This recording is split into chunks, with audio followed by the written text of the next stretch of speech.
तुम्हारे सभी मित्र तुम्हारे नहीं रहे। वो सभी अब मारुति के संग खेलना चाहते हैं।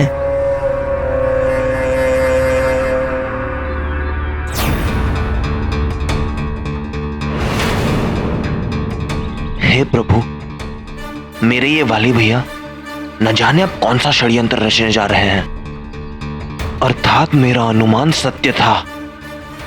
वाली भैया अभी भी मारुति के आसपास मंडरा रहे हैं।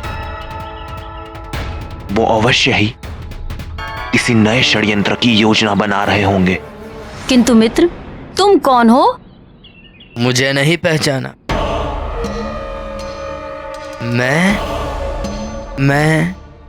मैं महानतम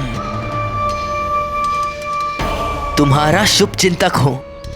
तुम्हें इस दुख के क्षण से निकालने आया हूं। दुख? कैसा दुख? क्यों, तुम्हें कोई दुख नहीं होता जब उस मारुति के कारण तुम्हें अपने सभी मित्रों से दूर अकेले खेलना पड़ता है? तुम्हें दुख नहीं होता जब गुरुजी के लिए पुष्प चुनने में तुम्हारे मित्र उस मारुति की सहायता लेते हैं? कुछ दुख तो होता है।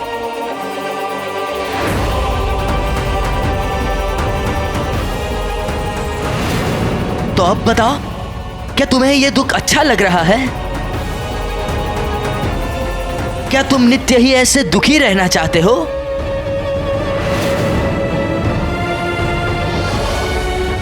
यदि नहीं तो तुम्हें उस मारुति नामक मरकट को उसके सही स्थान तक पहुंचाना होगा। यानी उसके राजभवन में?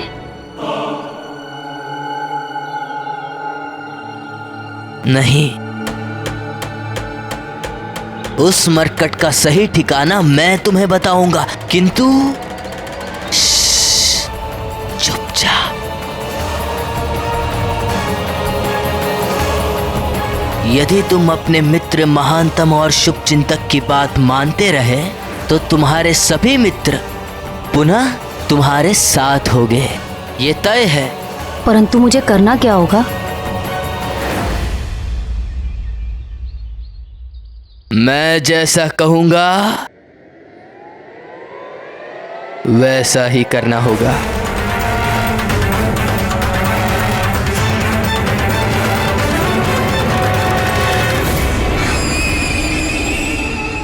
उस बालक को क्या समझा रहे हैं?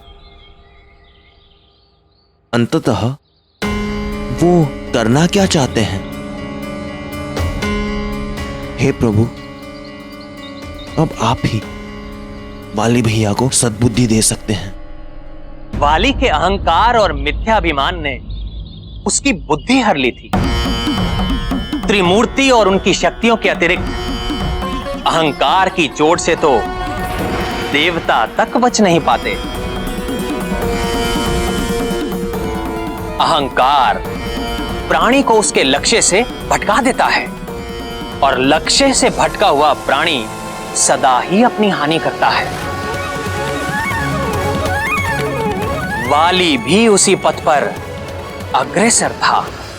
प्रभु, पुनः वाली ने मारुति को वृक्षासुर तक ले जाने की कौन सी योजना बनाई?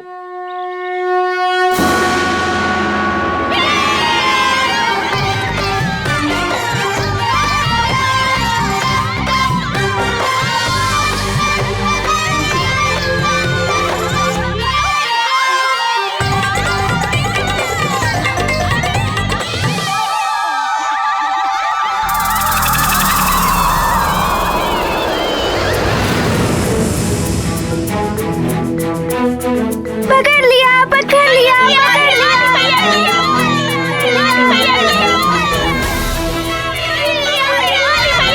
वाली भैया को पकड़ लिया, वाली भैया को पकड़ लिया। भैया, आप पुनः पाठशाला में? लगता है आपको भी पाठशाला अत्यधिक प्रिय है। नहीं, पाठशाला अत्यधिक प्रिय नहीं है। मुझे तुम अत्यधिक प्रिय हो, क्योंकि तुम बड़े बलशाली हो, पत्थर गुलाटी में भी सर्वश्रेष्ठ हो और तुम्हारी गति तो अद्भुत है। अतुलनीय है। क्योंकि मारुति दूध पीता है, वो भी ढेर सारा।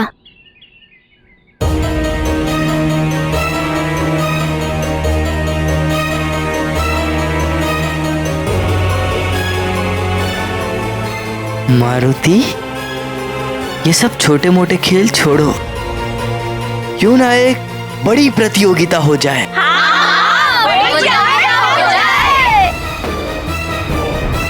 प्रतियोगिता? अरे प्रतियोगिता यानी ये दिखना कि किसमें कितना साहस है और कौन कितना अधिक बलशाली है। तब तो बड़ा आनंद आएगा। चलो अभी आरंभ करते हैं प्रतियोगिता। नहीं, अभी नहीं। अभी नहीं तब कब? हाँ, अभी नहीं, कल आरंभ करेंगे, आश्रम के प्रांगण में, पुरानी वाली पाठशाला के पास। पर अभी और यहाँ क्यों नहीं? नहीं, यहाँ अभी प्रतियोगिता संभव नहीं हो सकती। बड़े स्तर पर करनी है ना, तो खेल का मैदान भी तो बड़ा होना चाहिए। वैसी व्यवस्था भी तो करनी पड़ेगी, है ना? हाँ हाँ, सचमुच बड़ा आनंद आएगा।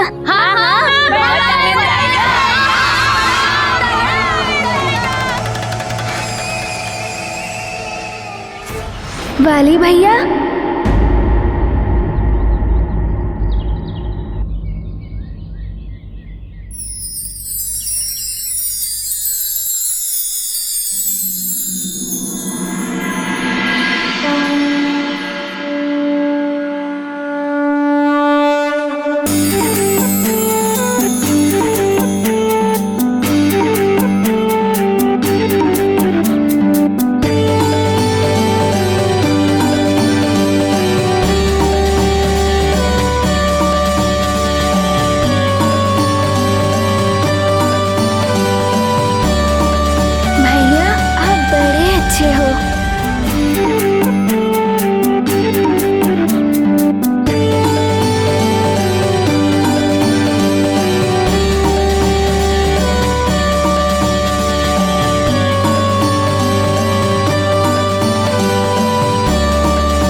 बड़ी प्रतियोगिता होगी। हाँ हाँ, बहुत आनंद आएगा। हम सब जाएंगे। हाँ, हम सब जाएंगे। वाह, अब आनंद आएगा।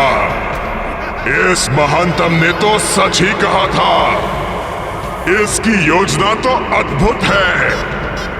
अब प्रतीक्षा है अमावस के दिन की, जब केसरी के जीवन में सदा के लिए अमावस जैसा ही घनघोर अंधेरा छा जाएगा। हाँ, घनघोर अंधेरा। ये मारुति जाएगा प्रतियोगिता के लिए, मारुति जाएगा प्रतियोगिता के लिए।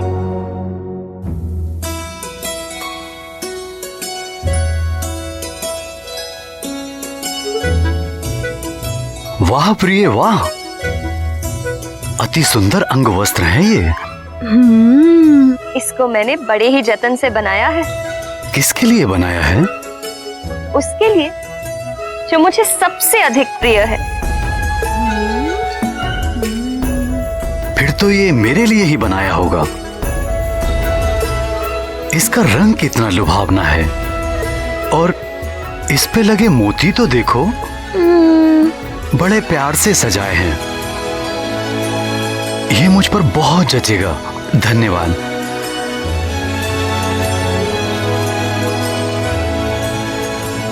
माँ, इतना सुंदर अंगवस्त्र आपने किसके लिए बनाया है?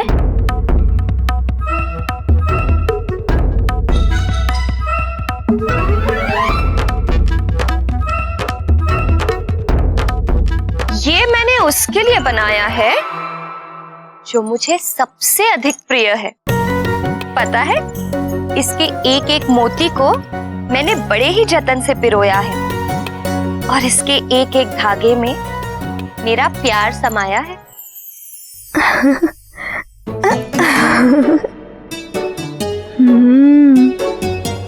माँ, ये रंग तो मुझ पे बहुत जचेगा।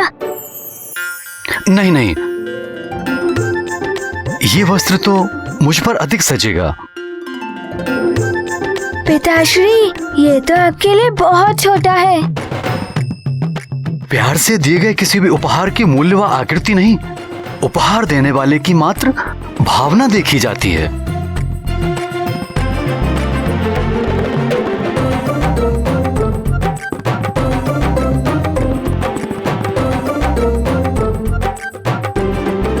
ठीक है पिताश्री, इसे आप ले लीजिए।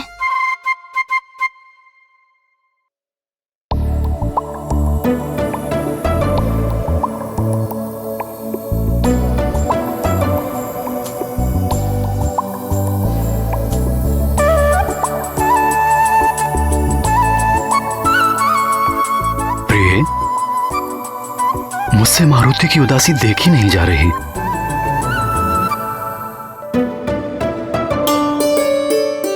मुझसे भी इसकी उदासी देखी नहीं जाती स्वामी। हमें इसे सत्य बता देना चाहिए।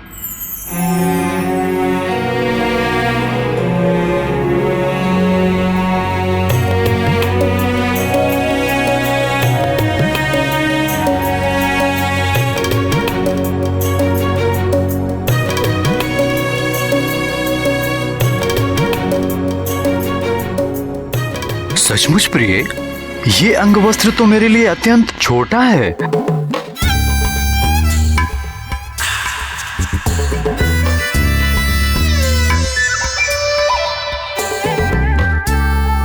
देखा पिताश्री, देखा, मारुति ने भी तो यही कहा था ना पिताश्री।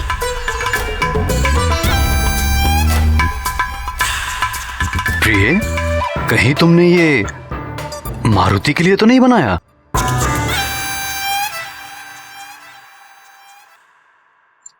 मैंने तो प्रारंभ में ही कहा था, ये उसके लिए है जो मुझे सबसे अधिक प्रिय है। और मारुति से अधिक प्रिय भला कौन हो सकता है मेरे लिए?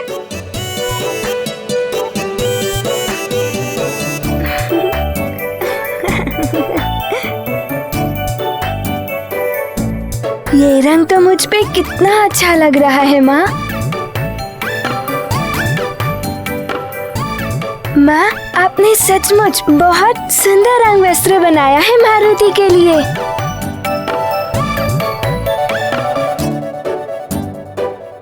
देखा तुमने सखा, कैसा है ये माँ का बनाया हुआ अंगवस्त्र।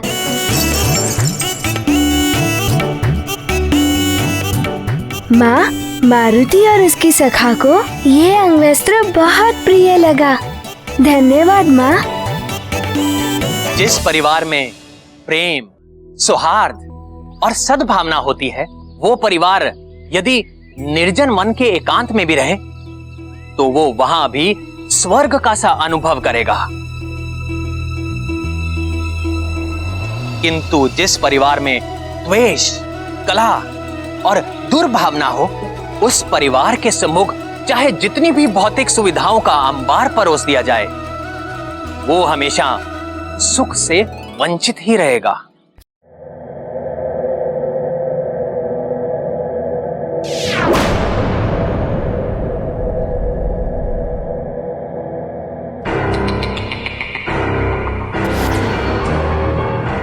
आप इतने बड़े हैं, परंतु आपको पता नहीं कि भूदेवी को प्रणाम करते हैं, उन पर थूकते नहीं।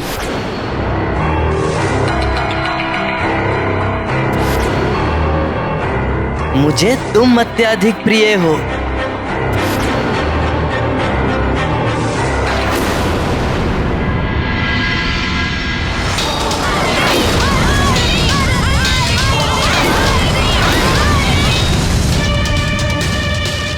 कहीं सच में मैं कोई भूल तो नहीं कर रहा हूँ?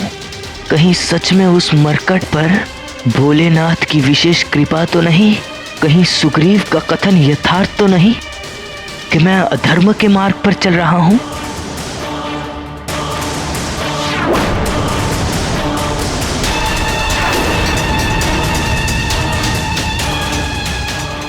मुझ महानतम के मन में अचानक ये भटकाने वाले विचार क्यों उत्पन्न हो रहे हैं?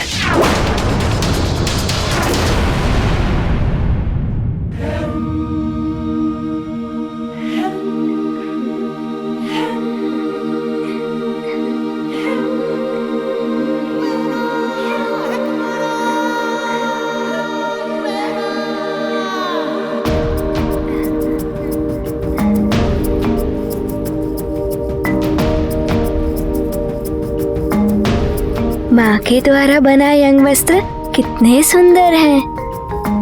कल इन्हीं अंग वस्त्रों को पहनकर मारुति प्रतियोगिता में भाग लेगा और सबको हरा देगा। सबको हरा देगा?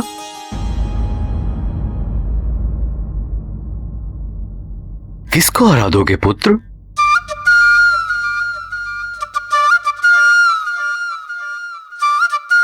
कल सबको क्यों हराओगे पुत्र? पिताश्री, कल मेरे मित्र ने एक प्रतियोगिता आयोजित की है और मारुति के सारे मित्र इस आयोजन में भाग ले रहे हैं और मारुति भी। कैसी प्रतियोगिता है ये? क्या क्या होगा इस प्रतियोगिता में? क्या होगा?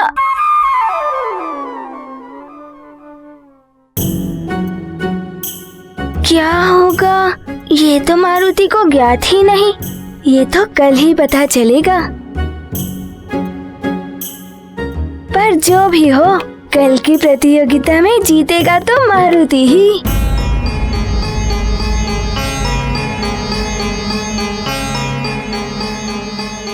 किंतु पुत्र, तुम तो अभी बहुत छोटे हो। यदि तुम्हारे स्थान पर कोई और जीत गया तो मारुति को बहुत दुख होगा।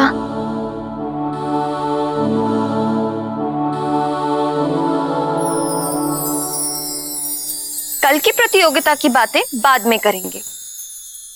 क्यों ना अभी हम तीनों मिलकर एक प्रतियोगिता करें? प्रतियोगिता? हाँ।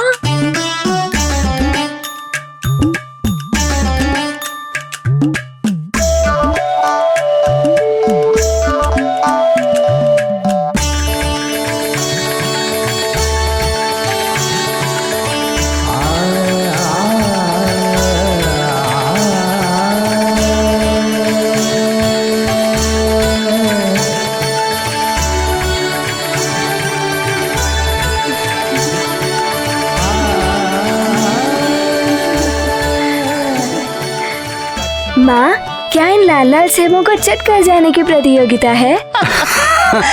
नहीं पुत्र, हम इन सेबों से अपने सुंदर सुंदर भवन बनाएंगे। देखते हैं सबसे पहले सुंदर और दृढ़ भवन कौन बनाता है।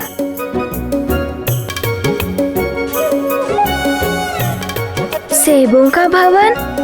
हाँ, तुम्हारी नानी ने मुझे ये खेल सिखाया था बचपन में। किंतु माँ, सेबों का भवन बनेगा कैसे? मैं बताता हूँ। इस प्रकार एक के ऊपर एक सेब रख के हमें अपना अपना भवन बनाना है।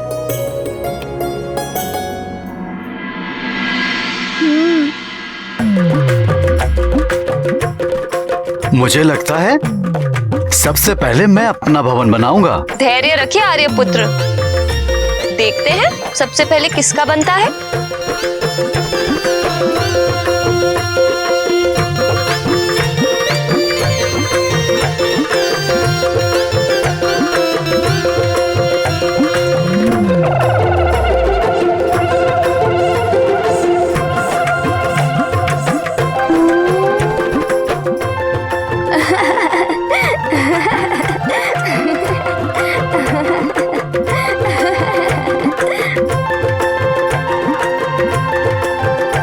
मेरा भवन तो बनने से पहले ही टूट गया। परंतु माँ, अब देखना मारुति अपने सेबों का भवन कैसे बनाता है।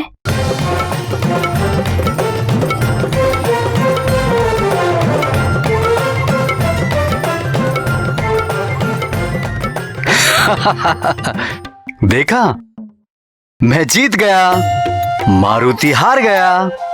मारुति हार गया।